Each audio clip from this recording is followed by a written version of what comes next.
Yeah. I can't see it on here. You gotta give it a couple seconds. Oh, no, but I think because I have it on the television out there. But I can see comments. That's the important thing. Hello. Welcome to another afternoon of sewing with Brent. We're going to do some fun stuff today. I was going to bore you all with fractional reserve and the petrodollar, but because of recent bank collapses, but I didn't think you tuned in for that. But I might get into it. It's some interesting stuff. But today we're actually going to get into some embroidery. Because, oh wait, we have to do shop news, don't we? Yeah. Okay, shop news. I think we lost everybody. Look, we only have 3 people today. I've bored them with my previous stuff. Today's going to be good. You'll all appreciate it. Shop news. First off, check this out. This came in yesterday, late yesterday. I haven't even cut the panels off it yet, but you've got this beautiful polar bear panel. Who doesn't like polar bears? It's upside down. It's upside down. Then we'll go this side. How's that sound? So it's polar bears. And what's nice about the polar bears is we've also got a border stripe that goes with the polar bears that has penguins, and that's upside down too. Are the penguins? Yes, penguins on that side. So I've only got 3 pieces to this. We've got some other stuff in the store that'll coordinate with it, but I just got the panels and the border print. Here's the other border stripe that's really pretty. I don't need to pull that one out. So that came in yesterday. That should be online, I think, at some point. So that I think it's already online. I think it's already online. The other thing that we wanted to talk about is Kimberbell Cuties. Brenda got this done, and she was very excited about it. It's wicked cute. Check our calendar. We had this Saturday was kind of a last minute ad, but we're going to do a Kimberbell Cutie Saturday. Basically, come on in and work on something from the Cuties book, because we've got a few people that are working on some stuff. And here is the book. So it's kind of like a Cuties workshop day. Check the calendar out. It's right on there. If you're interested, plan on spending the day with us making stuff from the Kimberbell Cuties. So that's, like I said, that's happening Saturday. And then the other thing we just wanted to plug a little bit is Riley Blake is doing a bench pillow of the month. And we still have open subscriptions for that. So every month you get a bench pillow. It's $39.95 a month. And this is, you get a cute little box like this. But here is a sample of some of the, you can do a bench pillow. We have the pillow form to make a bench pillow. Like you can see where you could stick the pillow in the back here. But it also doubles as a table runner. Like these make very pretty table runners. So that's the Easter themed, well, the box I just showed you here is the summer one. So every month you'll get one of these bench pillow / table runners. And here is strawberries. Strawberries. Do you like strawberries, Eddie? I don't eat them. You don't eat strawberries? Why not? I don't know. I tried them, I think. I can't remember. I don't think I like them. I could tell you something about strawberries that will kind of turn you off. Should I tell you?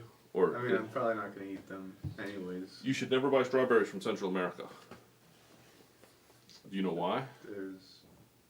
I don't know. Because I don't know if it's still true. This was true like 10 or 15 years ago. But what it is you can't actually clean strawberries because of the nature of the skin, because it's kind of like little bubblies. Yeah. And in some places where things aren't regulated, human feces gets mixed in with the fertilizer for the strawberry fields. And you can't really clean it off. So, do with that information what you will. Can't peanut butter have a certain amount of bugs in it? Probably. I remember seeing that somewhere. Yeah. I believe yes. I believe there's some sort of regulation of how many bugs you can have. Yeah. I mean, bugs are in everything. There's some weird stat that you'll eat 6... Why are we talking about this? Anyway, bench pillows, check them out. If it's something you're interested in, give us a call or stop by the shop. I believe we have it set up online that you can actually order them and get into that and get a month, and it'll be shipped to you every month.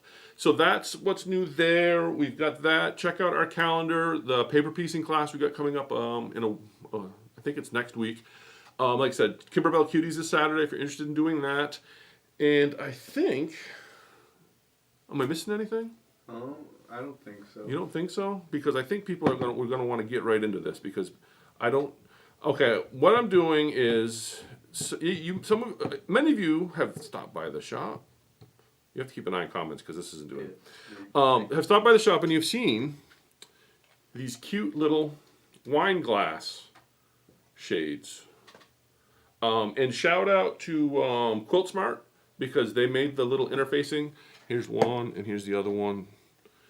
that got made. And like I said, shout out to Quilt Smart because they make these cute little interfacing directions to make the wine glass stuff. So this is what started this project. And everybody comes in and says, those are super cute, I want some. And then I ran out of the interfacing stuff. And I'm just like, you can do that on your embroidery machine. And they're like, show me how. And so this is where I'm going to show you how to take a project like this to make these. I didn't realize until I started doing a little bit of research. Apparently these are popular for like weddings or something. I'm not. And there's little tea lights. You see, you take the wine glass and you put little tea lights in there, and it makes it all special and precious. This is going to be in your house, Eddie. You're going to have that in your bed, on your dining room table. No. So when the ladies come over, you'll be like, yes, we're romantic. We've got shades for our wine glasses. Anyway, so we're going to talk about how to make those because, like I said, you can, like I said, this is a great technique. If you don't have an embroidery machine, get some quilts, get some of this Quilt Smart interfacing. It's a really easy, quick, fun project. Everybody wanted me to do a class on this, and I look at them like, how do you do a class? The class would be over in like 10 minutes if we did a class on these. Instead, I'm going to show you how to go from this to there using your embroidery machine. We're going to actually build the pattern. I might put the pattern itself up online for download when we're done. We'll see how that goes. Don't hold me to that yet. And if we actually edit this, we'll edit that out if we don't do it. This is just a template for wine glass because once you go online and look up wine glass shades, there is a ton of DIY templates for it. So this was a good template for what we want to do. So we're going to use this template to make them. If you've got a Cricut, there's all sorts of really cool projects to make these out of paper. I'm going to show you how to do this. We're going to use Design Center to create the template to do this. And I think we're going to make a lizard one because me and Eddie decided we wanted a wine glass shade with green lizards on it. So I guess without further ado, we'll get into it. And if you're watching and you have any questions while we're doing this, just give a holler. This should be doable on a Dream Machine as well as the Luminaire. The processing in the Design Center might be a little bit different, but we are only using a 9.5 by 14 hoop to do this. And I think you would have to be at least on a Dream Machine for the 9.5 14 to run this because we've got to get this entire sheet of paper to fit in our hoop. So we're going to do it on a Luminaire, but if you have a Dream Machine, you should be able to do something very similar without much trouble. And like I said, with a little bit of luck, we'll have this the pattern itself available offline. Now, I've done this in my head. You're going to struggle through this with me because I have the concept down. We're kind of doing this on the fly because it's the way we roll. All right. Without further ado, we're going to use this tool here. This is a tool that everybody has that came with their machines. Like, what's that for? Very few people use it, and it works pretty good for what we're doing. If you can find this PDF as a PNG file, you can skip the way we're going to do it, just import the image file directly. But I found it as a PDF, and I thought this would just be a really quick, easy way to show you the process on how to convert stuff into embroidery files. So all we're going to do is throw that. The green things are magnets, and all we're going to do, what are you laughing at? You've got to look. I was thinking of that ICP lyric. What's that? I was thinking of that ICP lyric. Magnets, how do they work? Yeah, ICP. The fact that I know what ICP is says a lot about. Are you a juggalo? I have an opinion of juggalos that I probably shouldn't say. Remember how we're having this conversation with Rio? Yeah. About, the person that drives a old Dodge Neon with bumper stickers all over it that says Insane Clown Posse, and it's just like a certain type of person. And when you see the car, you're like, I can only imagine who's going to get out of that. And I know that people watching this most of the ladies have no idea, or most of who was watching us will have no idea who ICP is or a juggalo. And understand that our shop is next to GameStop. So when we talk about that Dodge Neon with all the bumper stickers and the Insane Clown Posse paraphernalia on it, we see those pull up all the time. And then the person gets out, and I'm like, I hope they don't come in here. I hope they're going to GameStop. And most of the time they're going to GameStop. And that's us being very judgmental and mean, and I'm sorry because I'm probably going to burn in hell for that. Because I've had 2 or 3 come in, and They're interesting. They're nice people. They're interesting. Anyway, side note. And again, I just probably lost half of our internet audience because who watches YouTube? Juggalos, right? So if we're trying to court the juggalo, anyway, are we still getting comments, or are my comments frozen? I think The polar bear fabric, was that the last one? Yeah. Okay, so we're good, fine. All right, so all I'm gonna do is we're gonna do a lot of editing. We're gonna try to make this into a real video. All I did is I took my sheet, threw it on here, a couple magnets. You don't need to use all the magnets. This is what I'm trying to get in the scan. I don't care about that. Another thing to keep in mind with this up here is kind of a brightness registration mark, so you don't want to cover that with whatever you're throwing on there. Not super important, but it helps get a better quality scan. So all we're going to do from there is then just throw it on the machine. And there we go. And now we're going to go into my, let me bring this back to the beginning. We're going to go to my design center. I have like chunky little hands, like circus hands as Bradley used to call them. So what we're going to do here is, I'm going to try to stay out of the way of the camera. We're going to come here to get our image. We're going to do a image scan because we're using the scanner. And this will be, like I said, a little bit different on the Dream Machine. And then here you've got a bunch of options. It tells us, hey, convert your image or fill it in, put it in, read the screen. The important thing is we hit scan. And it's telling us that the frame's going to move. And we're going to say, that's fine with us. So far, so good? I think so. So, okay. Rhonda says that they're letting you dig yourself into a deeper hole. With the juggalos? Yeah. Was Rhonda a juggalo? I don't know. Rhonda, you... Do you think there's a lot of juggalos in Texas? What's the demographic of a juggalo? I would think, like, in Ohio, there would be a lot. That makes sense. You know, it's like a Midwestern thing. See, I sometimes wonder how the internet has changed that. Like, you know, when you're a kid, like, you think some stuff is cool. Yeah. But I wonder if, like, that has changed because, like, you have the internet now to tell you that it's not cool. Is that going to affect yours? We're going to see here in just a second. I think that happened after the scanning was done. And if we check our screen, we're going to have to rescan. Because, you looking at the screen, see how that top corner got cut? Because I had it too far up on there. If you'd looked closely, I went too far up. So we're just going to rerun that again. And we'll get back to my theory about the internet ruining the Midwest. Because you see, okay, we're going to rescan this because if you look up here, you can see the corner got cut off there. So I'm just going to rescan, image scan, and we're just going to do that again. So, like, back before the internet, if you lived, like, in Ohio, all that told you what was cool would be, like, MTV. You didn't have, like, some resource to tell you what wasn't cool. Yeah. So I imagine, like, things like juggalos and some really weird things kind of took off with, like, kids thinking they're awesome.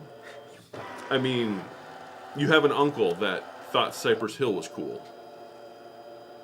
I feel like they're pretty cool. Yeah, but it was more like trying to be an edgelord, you know. Yeah. Can you see, like, some 7-foot lanky dude, white dude, pretending he's all, like, straight out of Compton? Isn't there a picture of him with a bandana? Who? Brent. Bradley? I don't know. There might be. I feel like that's a... Do you feel like that's a thing? Yeah.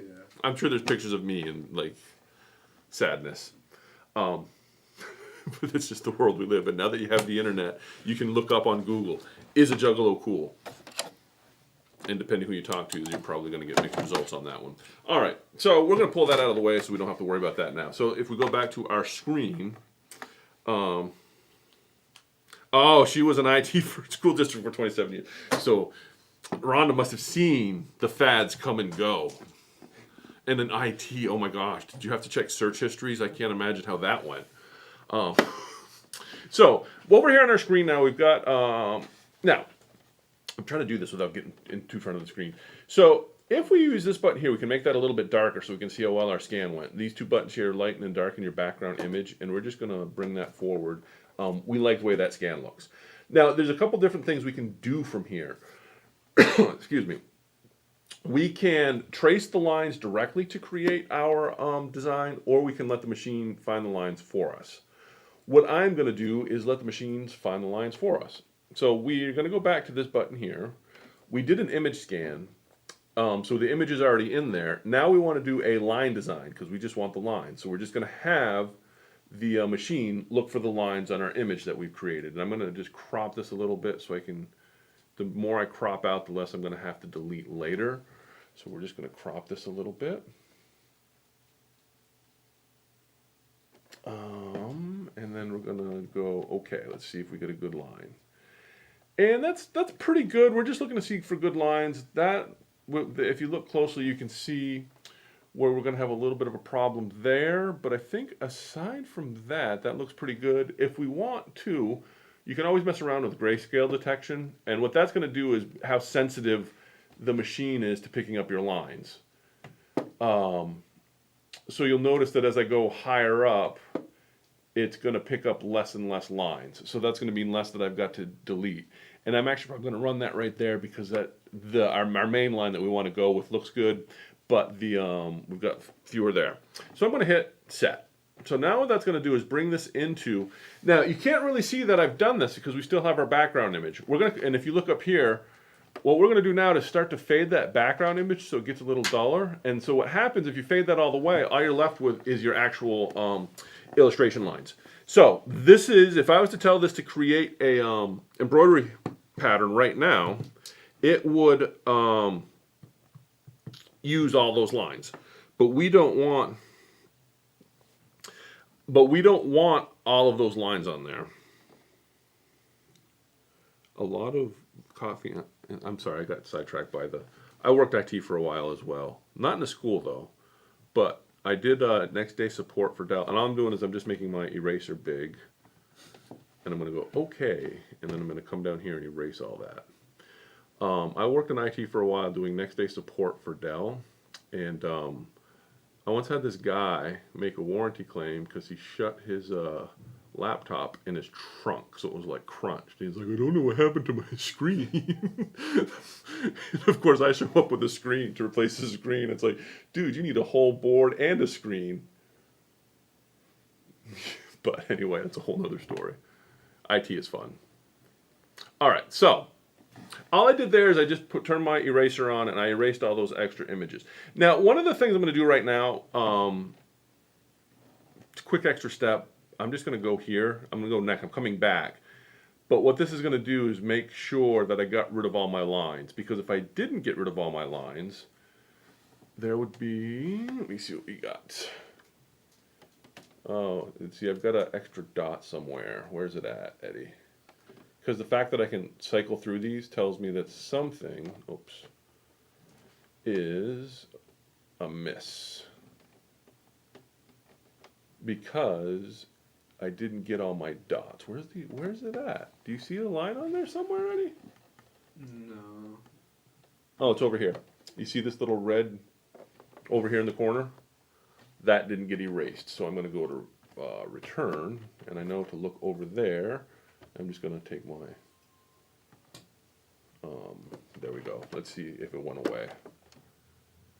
Yeah, so now we don't only have one line, because if you look up here, I can't cycle back and forth through my images, so this tells me we're good. I'm going to return now. That is usually one of the last steps you do, but I'm going to do it first to keep my life easy. Now, one of the other things that I'm noticing is if we look down here on our down here, look at that little break in the line. Let's blow it up a little bit more. I've got to fix that little break in the line. You don't necessarily need to, but what I'm going to do is I'm just going to turn on my pencil, and I am just, oh my gosh, I should have got a stylus. I didn't think this far ahead. Lucky for me, we have a stylus right here. All I'm going to do now is connect that. I thought I was going to connect that line. Yeah. So all I've done is just connected that line, and then I'm going to take my eraser, and I'm just going to come up there and get rid of those extra lines, those extra pixels, just so we got just so we have a cleaner, there we go, just so we have a cleaner line through there. So all we're doing, and so we've got a good line now, and that, like I said, we're 800%, so if we come back to 100% now, that looks pretty good. All we're going to do now is, instead of It's set to do a satin stitch. What we want to do is we want to actually make this to be our placement stitch. So I just want to do a simple running stitch is all we're doing there. And I'm going to hit OK. And then I'm going to use, and then I like to change the color so that I can see that the change happened. So I'm going to do that. Then this bucket is your line fill. And all I'm going to do is tap my line, and it all turned red. And that tells me now that that line, move over here so that's killing my back. Okay. That tells me now that that line took on these properties, which means it's now just a running stitch. So if I hit next, you'll see how this looks a lot different than what we started with. But one of the things I do want to do before I hit next is I'm going to save this into memory, because this shape we're going to come back to. And I'm just going to save this to the machine memory, and you'll see why here in a minute. So that's our basic shape. So I'm going to hit next. We're just doing a running stitch because we want to do a placement for the fabric. And then we're going to hit set. Yep, that's fine. So now this is now an embroidery pattern. So if we're doing a placement, and what we're gonna do is we're gonna do this kind of like an applique. We're gonna create this as a quasi applique pattern. So this is our placement stitch, and then with all applique you want a placement and a tack down. So to create the tack down stitch, I'm gonna come up here to edit, and I am just going to hit copy, which is this here. And you'll see that it just copied that. And then I'm going to change the color of the second one. Well, to one of them. I don't really think it really mattered. I'm going to change that to blue just so I can see that there's two there. And I'm going to hit OK. And the blue one is the second one. So now we're just going to hit move. And whenever you copy it, offsets it a little bit so you can see it. I am going to move that in the upper right till that line that we just did sits right over that. So it looks, so you can see it goes right over the top of it. So now the red is going to be our tack down. I'm going to hit OK. So you can now see if we go to, we close this, you can see we've got two colors. That first one there is going to be our tack down. I mean our placement. That second one's our tack down. So we're going to get the fabric now on top of our lampshade, right? So far so good. Any questions? They all following us, or everybody asleep on me? Or did we lose everybody to the juggalos? Okay. So now we have decided. What I'm going to do now is I'm going to actually save this in my memory, because this is now an embroidery pattern. I'm going to save it in my memory because this is now a template to use for to make a wine shade. From here I can do anything I want to this. There's going to be one more step that we're going to throw in here. You'll see in a minute. But we now have our wine shade. This is going to be our wine shade that we have.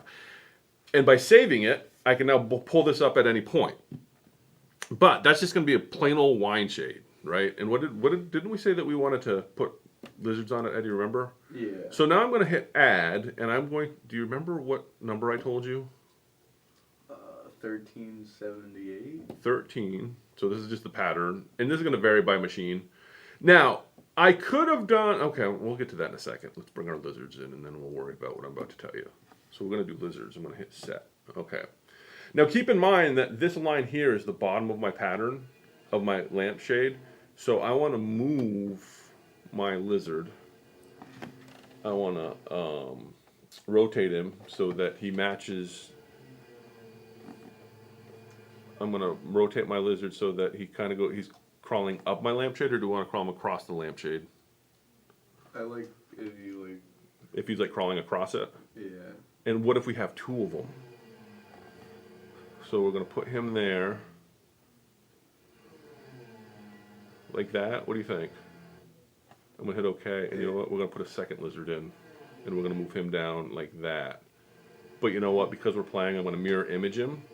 So now, what'll happen is it'll be like he's, like they're waddling. Or does that look stupid? I mean, we're putting lizards on a lampshade, so does that look stupid is probably a dumb question. Rhonda says put the other facing in. Oh, facing in. Good. Oh, yes, we could do that. Oh, that was wrong. Okay, so we're going to take him.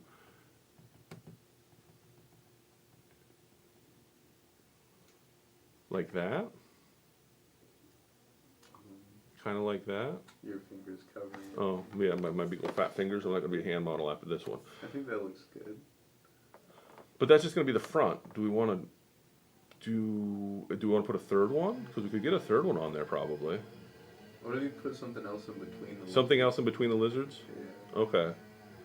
Now, keep in mind, we're going to have to sew the ends of this together. So I don't want to put my lizards too close to that end because we need a 1/4 inch seam there for when we're going to sew this together. You'll see that in a minute. So you're thinking we should add something else? Yeah. Something, what do lizards like? They like leaves. Oh, no, okay. So we're going to hit OK there, and let's hit add. And it's going to be green because I'm not changing thread on this. Yeah. So, leaves? Yeah. I don't think I got a good leaf pattern. Oh, is there like a ladybug on here somewhere? Like they're going to eat a ladybug? That would be kind of mean to have them eat a ladybug. Where did we say that was at? 7? The lizards were 13. 13? So there's like probably some other fun stuff under 13. See, there's all sorts of stuff we could put on there. That's the lizard. You could put that in the middle. I don't know if I want to get that. That's like a 15-minute stitch out. We could put like a little heart, like maybe going after like this little heart. I think that it would be nice. You think that would be? Or look at that. What about that there? I can't really see what that is. It's like some sort of tree. Or we can put like this poinsettia thing. I like that. You like that? I think so. That's like a 17-minute stitch out though. That's crazy. But I guess that's all right. Or do you want to put like one of these little quilting motifs? Oh, what's that look like? We could do that. This is what people tuned in for, to watch us scroll through patterns. I don't know. What do you think? You liked what's that? There was a ladybug up there. Yeah, but I don't. But if you do the ladybug in green, it's going to look funky. Yeah. Why don't we go with that? I have an idea. And now let's edit that. Size that down a little bit.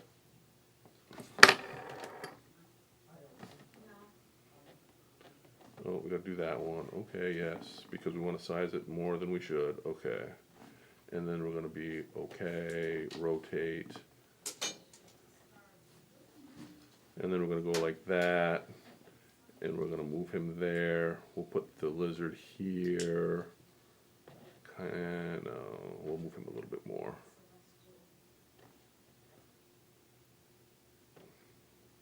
I don't know, Eddie. I think we're making this way more complicated than it needs to be. I mean, yeah. You mean yeah? I'd say so, but I don't see any. I think it'll be cool. Yeah, what do you think of that? Does that, oops, that's not what I wanted to do. I'll move him instead. Does that look like an exciting... I'd say so. That's like a nice lizard. Like a nice little kind of like, hey, lizards. Because, like I said, these are like used at weddings. So can you imagine the wedding that this is the centerpiece? It's like the lizard people are going to get married. Have you ever seen that old 80s show V? It's like the end of the world and like these weird lizard people come down to take over. That used to freak me out when they would change into lizard people. That's all I remember about that show. Now I want to go watch it again because it like scared me. It scared the bejesus out of me as a child. All right, let's go with that. So that's what we've got so far. So we've got our tack down. Let's close this.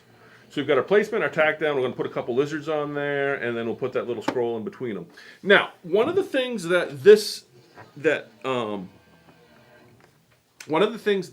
to switch over to this, that the Quilt Smart does, is you actually use this and it's fusible on the back so that you turn it and then you fuse this to the back so it finishes the edges out really nice. And I thought that's a fantastic idea. So I want to do that same idea, but I'm not going to use Quilt Smart. Instead, I'm going to use some featherweight stabilizer to get the same effect. So that what'll happen is it'll give us a really nice finished edge and kind of and cover the back a little bit. That's the concept. We'll see how it turns out. So to do that, I want to add a stitching line for the top and the bottom so that I can turn I can place this on there, then turn it right side out and fuse it. So all I'm going to do now is I'm going to go to add, And then I'm going to go to my design center, and I'm going to pull up that shape that we just did. Memory. Why is it not coming? Oh, because I'm hitting the wrong memory. I got to hit this one. Memory puts it in at the pocket, pulls it out. That's the shape right there that we just did. I'm going to hit OK. And what I'm going to do is I don't want the sides on this. I just want the top and bottom because I want to create a tube so that I can pull the, so that I can turn it and then fuse it. So I'm going to take my eraser and then I'm going to zoom in a lot so that I don't screw this up too bad. That's not what I wanted to do. I want to go there. And I'm just going to erase the ends of this. And this will make sense after. Now, I could have done this as the second step and then changed my stitch order. The reason I didn't is with a dream machine, you may have, I can't remember, you may have trouble changing the, so I'm just going to get rid of that line. And then I'm going to go down here and get rid of this line. Just right along there. We're just going to get rid of that line right there. Kaboom. So all we're left with is, we'll come back to 100%. All we're left with is our little smiley there. The two top and bottom. I'm going to save that just because, you know, I like to save everything. And then I'm going to hit, I'm going to change the color too, just because, oh, good thing I did, because you see it's set for satin stitch. I want to do a running stitch, and I'm going to do it, we're going to do it in that orange. We're going to hit OK. I'm going to hit my bucket, and I'm just going to tap that, turned orange, that turned orange. Life is good. I'm going to hit next.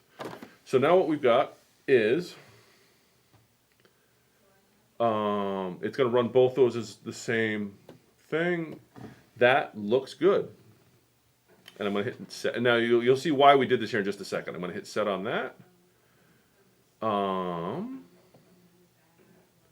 Okay.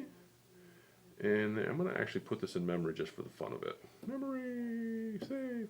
So what you'll see here is you can see where that orange, what we just did is kind of that last step, and you'll see why we did that in a minute. Now, I could have done that as the second step and then moved it down to the last, but we want that to be our last step, and you'll see why here in just a second. So, I think we're ready to embroider. What do you think, Eddie? Do you think? Maybe? Maybe? I could think. Okay. If I need And we're going to use, if you're doing this at home, we're just going to use, we're just using plain old no-show mesh, because we're just going to leave this in, and you'll see if this works like I hope it does. You just watch me do this off from scratch off the top of my head. This could be a disaster. So I'm going to hit embroidery. We're already loaded up with some green thread. Everything looks good. First thing it's going to do is going to do our placement stitch.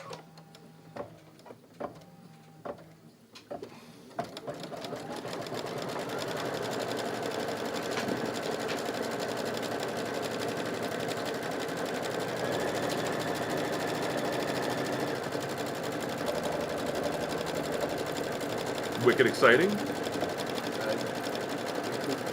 Are you excited?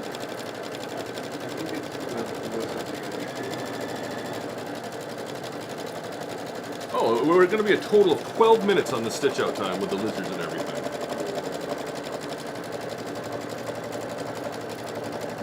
Oh wait, you didn't have to work. Okay. I forget that it goes around twice. That's just the nature of the beast. And I'm thinking if you're going to do this like for real and want a nice finished product, you would use a thread color here that is going to be similar to the color of your fabric, because this thread probably will show through when we're all said and done. I don't feel like changing thread color, so we're doing everything in green, because, you know, that's how I roll. And I hope I cut this big enough. So that's going to be our placement stitch, which tells me where to put our fabric. So this is the...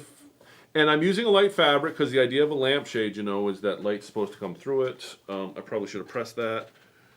It's got a little bit of a wrinkle on it. Should I worry about it, Eddie? What do you think? It'll give the lizards more texture. If we don't? Yeah. And then give them like something to crawl on? Okay. So we're just going to hit go. And so what this is going to do now is...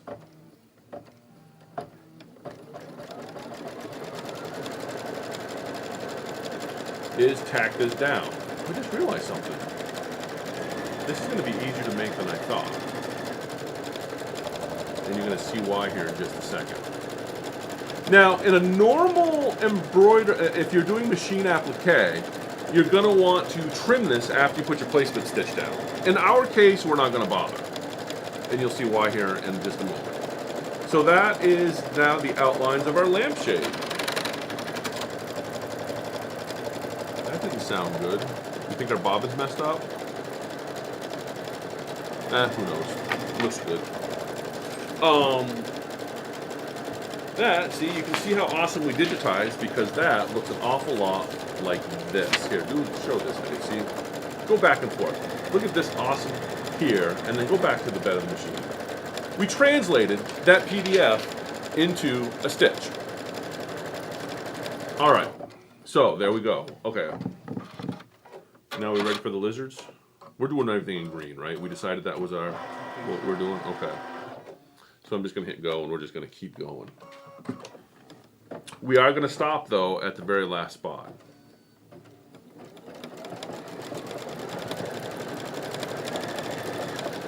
Any comments? Anything I can address while we watch this? Yes, this would be very pretty with Christmas snowflakes on them. The other thing I think you could do with this, if you were going to spend some time and really kind of fall down this rabbit hole, look at the cut work. I think this would be a really fun project to do with cut work. I haven't done much with that, but there is a technique where you put a needle that actually cuts your fabric in there, and it like cuts shapes out for you. So it would be good for that. I think you would be able to do something similar to this with freestanding lace, like the window lace type stuff. I think there's a lot of potential if you want to really get into the whole wine glass shade, the wine shade creative space with the basic template that we just made, which is going to be the tack down, the first two stitches we did in that last stitch. You're going to see why that's important in a minute. You could fill in between those steps with anything that you wanted and come up with some really interesting stuff. There's a lot of interesting techniques that you could go with. You could just create the fabric templates and then do your own embellishing. You can see, you want to go to this, you can see where Danny did a nice job of adding like some ribbon to the edge after she embroidered it. There's a few different there's a lot of different creative things you could do with this. But with the embroidery machine, like I said, you could do lace, you could have some fun and put like some vinyl down and all that. I mean, it's it's kind of your imagination is really the limit of what you can get done on it, because there's a lot of different potential ideas that you can do. And like I said, the important thing, we've just created the template here. And what I'll probably do, like I said, is I will see if I can't get these put on our website, at least as a PDS download. Then the two files you would need is this first part that we did. This intermediate part here where we're putting in the embroidery, that you would do whatever you want there, and then the last stitch there, the last two lines, you're going to see here in a minute why that's important. That's all you would need from the embroidery file standpoint to be able to kind of replicate this and kind of go to town having some fun with making lampshades. Why are these lizards taking so long, Eddie? This is only supposed to take me 12 minutes. 12 minutos. What should we talk about while we wait? We want to talk about embroidery? Is there any other questions? Do you want me to get into fractional? Okay, we're gonna go off subject today, because I was, like I said, I was gonna sew and talk about stuff today, like I do sometimes. But I was like, you know what? People will probably find this more interesting. But what I was gonna get into is fractional reserve banking. Do you know what that is, Eddie? It's reserve banking, but they put a line under it And make it a fraction? Yeah. You're almost right. The way a bank works is you put your money in the bank, you put your money into savings, and then for the bank to make money, it has to loan money out, right? So, but you put it in savings. So you would expect if you put $1 in the bank, at any point you can go take that dollar out, right? That's what a savings account is all about. That's a bank being liquid. Fractional reserve banking says if you put $1 into savings, there is a set amount of that the bank is then allowed to lend out. So if it's like a 50% fractional reserve banking, they can take 50 cents of every dollar that's been deposited in savings and loan that out to other people in the bank. But what happens if your 50 cents is loaned out and you come in for your dollar back out of savings? They have to. They're in trouble. They're insolvent. It's what they call their. They can't give you. They can't give you your dollar back because they've lent that out to somebody. And the way this works is so you've got a savings account that's making 3% interest, and they take that dollar and lend it out at 5% interest, and then the 2% is the money the bank's making. I'm really simplifying this, all right? But what the fractional reserve banking allows is the multiplication of a dollar, because if you put a dollar in, and then they lend that half of that dollar out, they've just increased the money supply by 50%. Make sense? And then say somebody takes that 50 cents that they just borrowed and they put it in a savings account. Then 25 cents of that gets lent back out. You see there's just a multiplication effect, right? Yeah. So the fractional reserve ratio is set by the government because they're like, we don't want this to get too out of hand because people need to be able to pull their money out. This is what blew my mind today. Do you know what the fractional reserve rate for the United States is? No. Okay, does anybody watching know what the fractional reserve rate for the United States is? What do you think should be? What is? So I don't know. What like a good quantity. Well, what would a responsible quantity be? Like 10%. So you can lend out 10% of your what comes in. So out of every dollar that's in savings, you can lend out 10 cents of it. That would probably be responsible because then you would be like, well, if somebody does come in for the money, they'll be happy with 90 cents if I can't get it all. Because their whole idea is that not everybody's going to come in all at once. They have to keep a little bit on hand to pay the people off. That's the idea. Honestly, it's 25%. 25%. Yeah. This is going to blow your mind. You know what it is?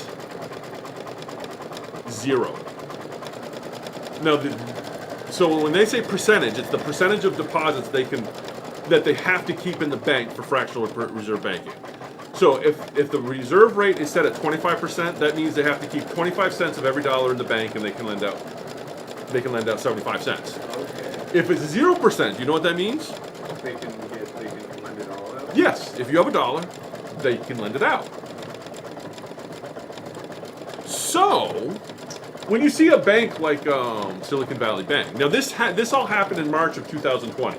It was actually 10%. They could lend out 90 cents on every dollar up until March of last year. Then it went down to, or 2020, so a couple years ago. But now they changed it to every dollar comes in, you can lend it out. So what happened in the case of Silicon Valley Bank, the first one that crashed, is they're like, well, people want their money, but we don't have it all. So it's what they call illiquid. It's not that they were insolvent. They had the money wrapped up in other investments. They just couldn't give it to the people that were coming for it. Okay? So that's what a bank run is when everybody wants to take the money out of the bank. Well, the bank lent all the money out, so the people can't get their money, and so they all get nervous. It's like, my money's gone. Insolvency is when they don't have the money. Illiquid is when they have the money, just not right now. Yeah. All right? There's a big difference here. So the way they do it now, the way the government keeps control on this now is they call it. See, this is why when they tell you no more banks are going to fail, what I'm about to tell you is like, yeah, they don't know what they're talking about.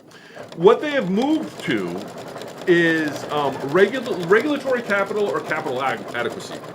And so what that means is they now take what the bank is worth and they say, you're worth $30 billion.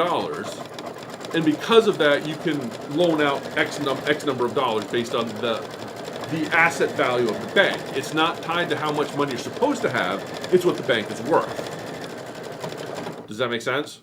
Yeah. I mean, it makes it makes sense, but like It doesn't make sense. I mean, fractional reserve banking doesn't make sense at all when you stop and really take it to its logical conclusion.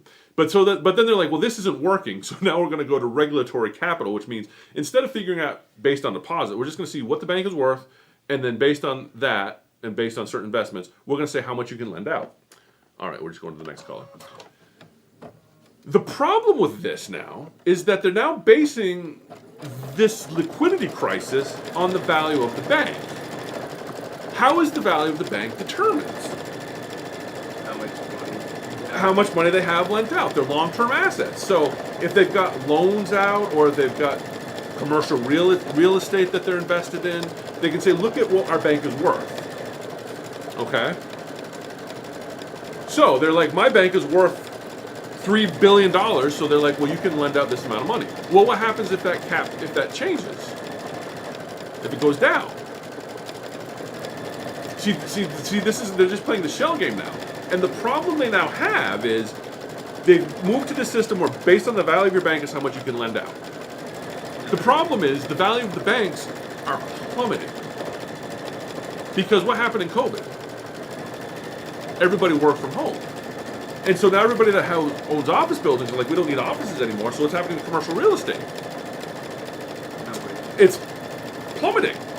Guess what one of the long-term investment strategies of a lot of banks were, because there was nowhere else to make money? Commercial real estate. So the commercial real estate portfolio had plummeted. So now the assets of the banks are falling there. Then you look at the long-term interest yield. So remember how I said that banks make their money by you're making 3% interest on your savings bank, they lend it out at 5%. Well, what happens when the Fed rate? Now the Fed rate is what it costs a bank to borrow money overnight from another bank. So if the Fed rate goes up past the 5% that they're making on long-term loans, they make more money now but lending between banks. So if your savings now, and so you put your money in the bank, you're making 3%. But you know what happens now? The Fed rate's gone up. You can make much more money in like a money market account or other short-term investments aside from the bank, and the bank has no long-term investments to cover the hike in interest rates in the short term. So you're not having a bank run. It's more of a bank walk. A lot of people are realizing that because of the low interest rates in the short term that can be much higher, they're pulling the money out of savings and putting it in other investment things.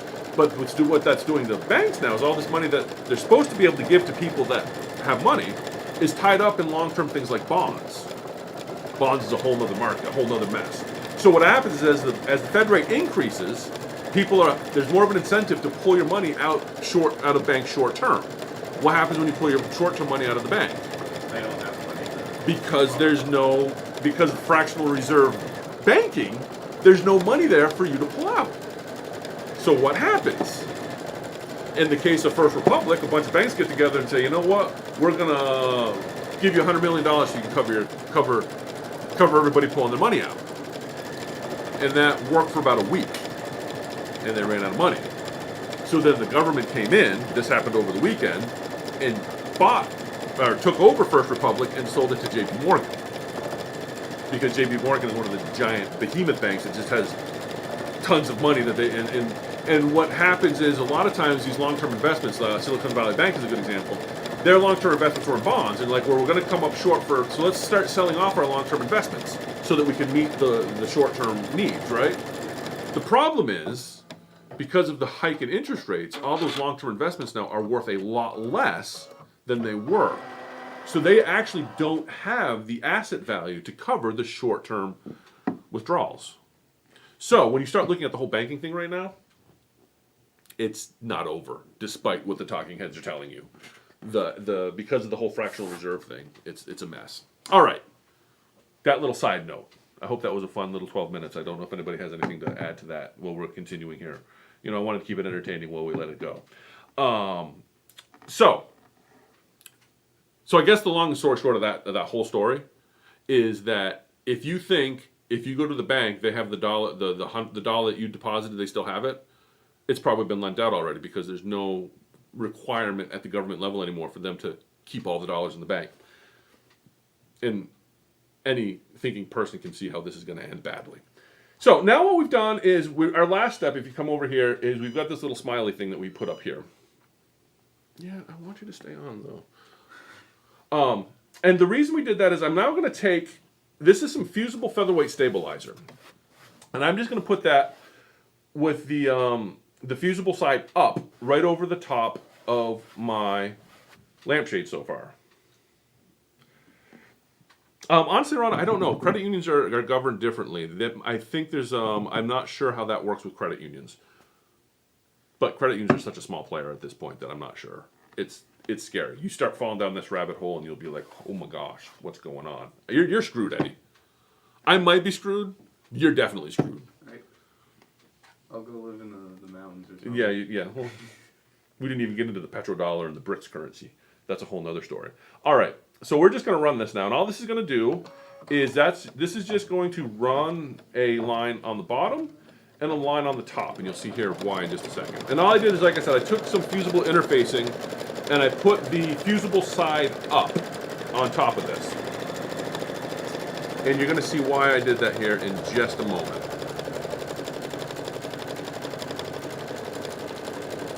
So far, so good?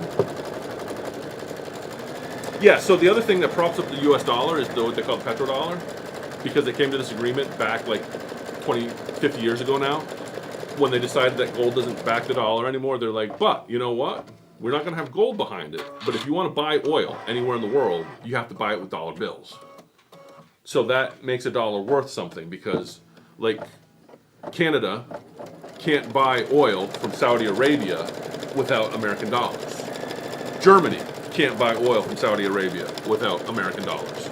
And that was the status quo till about, I think, a year ago or a year and a half ago. Yeah, this whole Ukraine thing has bigger things realizing. And what happened is Saudi Arabia kind of got irritated with us, and they're like, you know what? Why are we only taking dollars? And the Chinese came along and said, why don't you take the yuan?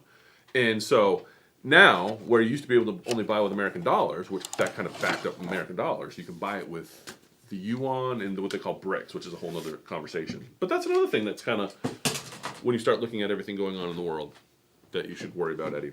All right, enough of that stuff. So now what we did is we embroidered the whole thing, and like I said, I took this fusible interfacing and I just put this across the top. And what I'm going to do now is I'm going to take my handy dandy scissors, greatest scissors ever made, and I'm just going to cut around this whole thing.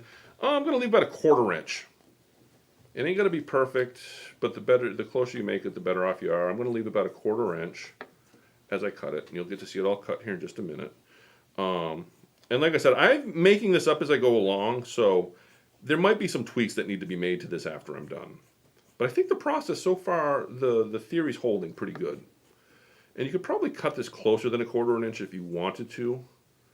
And I'm probably going to, and you'll see why here in just a second. And like I said, I will make I'll make these two templates. I should be pretty easy to make these downloads on the website. They're just going to be in PES format, so if you're watching this and you have another machine, it's not that we don't like you. It's just that I probably am not going to go through the trouble to try and convert this. And you saw how easy it was to make. I mean, I would be surprised if this template does not exist somewhere out there already as an embroidery pattern.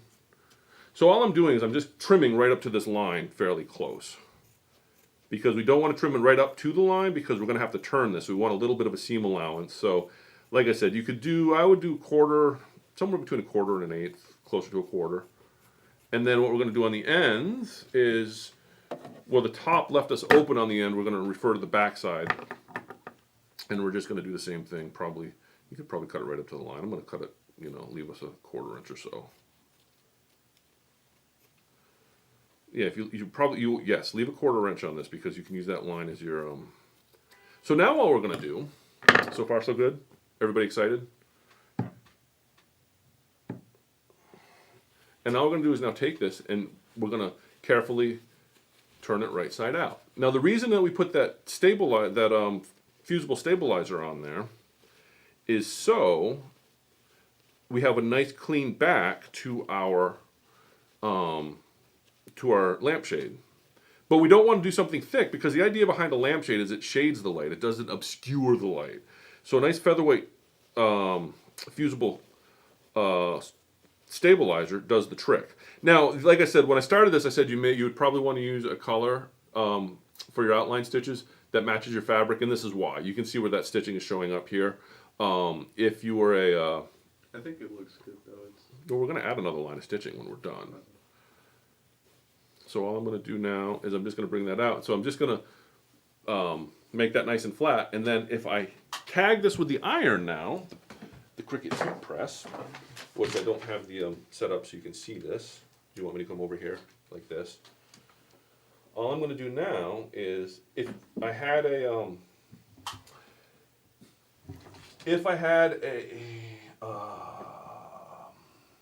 What did I say? What was I going to say if I had any? Oh, if I had like a stiletto or a stylus, I could really push those seams to make them all perfect. But I don't, so I'm not going to. And then, because it's fusible, I'm going to spray it with a little bit of water. And that will make the back stick to the back of my shade so that it's not going to roll. And like I said, I don't know that that's necessary, but that is like a little piece that this is going to give us the same effect that the Quilt Smart interfacing did. All right, let's see how that looks. So all we did now is so that, like I said, this is a fusible interfacing. So this is now fused to the back of my lampshade. Gives it a little bit more body. Over this camera here. So all we did is we fused that. It's fusible, so when we pressed it, that's now on the back, so it gives us a nice finished back. Now, another thing that you would want to do if you were doing this for real is probably match your top thread to your back to your bobbin thread, because then the back would be a little bit more uniform. But that's what we've got so far. So far, so good. Now we could, according to the directions, if we wanted to, we could just take like a 1/4 inch seam around the top here, just to kind of give it a nice little edge. And you know what? Should we do that? Should we do that, Eddie? Why don't we do that real quick while we're sitting here? So I'm just going to do that.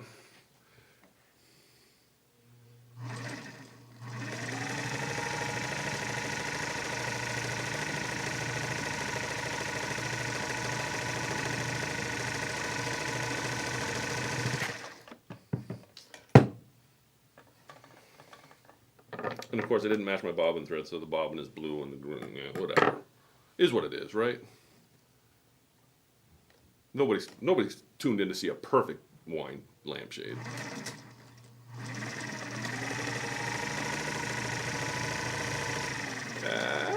It's harder to do the inside turn and keep it a 1/4 inch than it was to do the outside, but whatever. Yeah, it's kind of sad looking. So now what we're going to do is we're just going to fold the lampshade in half, right sides together, and I am just going to run a seam right down the edge. Or I'm going to try to anyway. Oops. I should probably get a spool stand for this.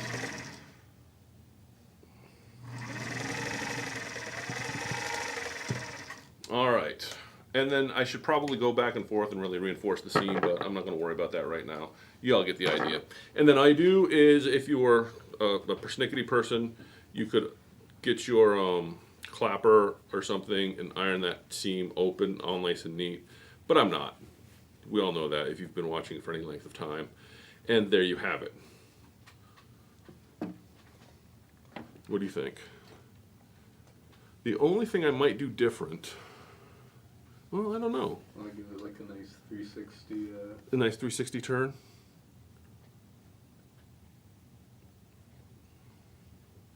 It looks.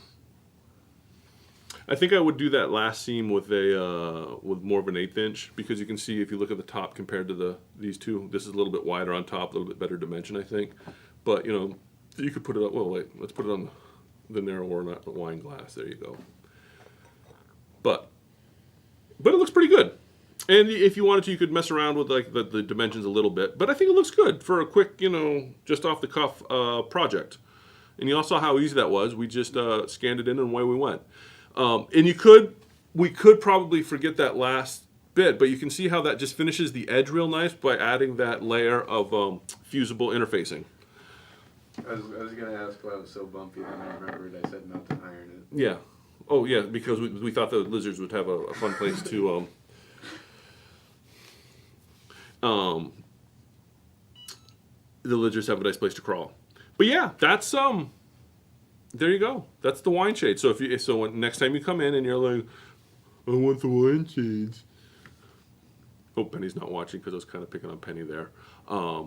We just made the wine shades. Like I said, I'll see about putting this. Hopefully in the next couple days, I'll get it up on our website as a free download.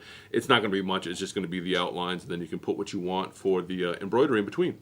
So yeah, there you go. If you want to make, and now if you have a wedding coming up, you know, there's wedding season. You can tell your girlfriend or your daughter or whoever you're doing it for, you're going to be like, I'll make all the wine shades for the centerpieces. And you could put like their initials on there and all of that funness, and it would just be so exciting. Right, Eddie? Yeah. Yeah. And then you go to now this all came from the dollar store. So you go to the dollar store to get your stemware. And then you can also get at the dollar store your tea light. This is a fancy one, it's red with the little rocks. And see this tea light change. It changes color, see? And then you put your, well here, let's put our lizards on top. Yeah, like I said, I would probably cut that down a little bit. Make this steam a little, because you see how it doesn't quite sit all the way down on that one. And like I said, you could just change this. You could, when you cut this on the end, you could just change how close you're cutting it and give yourself a little bit more of a seam allowance. What do you do with them after? Like, you have like say 20 of them for a wedding. Yeah. What do you do with You them? give them as party favors to the guests so they can always remember your special day, Eddie. They can, Because everybody wants to remember when your wedding was. Will you stop and think about all the craziness? Nobody cares. I say I'm in trouble. There's probably people out there that really remember all these things, and I don't know. I have a bad attitude about weddings. It's like, yeah, good for you. You got married. Yeah. well, you've got like 3 of them under your belt. Yeah, I'm a pro. The last one I did right, though. You have to admit. You were at the last one. You Yeah, still haven't got me. it was really cold. You haven't given me the pictures. You're the official wedding photographer, and you haven't gotten me the pictures yet. Yeah. You should do that I should do that. because Sarah was like, "Where are our wedding pictures?" And I'm like, "I don't know. Eddie took them." Well, the longer I wait, the more special they'll be. This is true. And then we'll be like senile and forgetting. And I'll be like, "Oh, who are these people? I don't remember getting married. Who is this person? Is this your wedding pictures, Eddie? Who's this one?" I'm going to be an awful old man when I lose my mind. Anyway, and we're just rambling. Okay, but anyway, hope you all enjoyed today's, what is this, Sit and Sew? Brent's 4 Pines Super Quilting. Super Quilting Extreme. Extreme. Yes, and I hope you all enjoyed my financial advice. See, the thing is, the target demographic of this show, all of the stuff I explained about money, they probably don't care about. Because by the time it becomes an issue, it won't be their problem anymore. What would you give as financial advice to the people who would have this issue? I don't know if I'm supposed to do like some disclosure on YouTube. This isn't financial advice, but if you're taking financial advice from a fat guy in with a sewing machine, you gotta question your life choices anyway. I honestly though, if you start looking at it, Bitcoin I think is the future. And not all crypto, very specific crypto. That's a whole other thing. That was actually something else I want to get into because I bet all the people that watch this have no idea, and it's really not that complicated. It's very interesting. Anyway, we're rambling. We put our time in, and I just made an awful sound. Keep an eye out. Like I said, we'll have that on the website. I think we already have a tab for like free patterns or something. Keep an eye out for that. Well, there'll be a couple quick downloads. It's not going to be super fancy. It is going to need a 9.5 by 14 hoop to run just because of the size of the PDF that we started with. If you go any smaller, you can see where you're going to have trouble making it fit on a wine glass. You could go bigger with the bigger hoops, but keep that in mind if you're looking to download it. Hope you all enjoyed it. Sew on and be excellent to each other.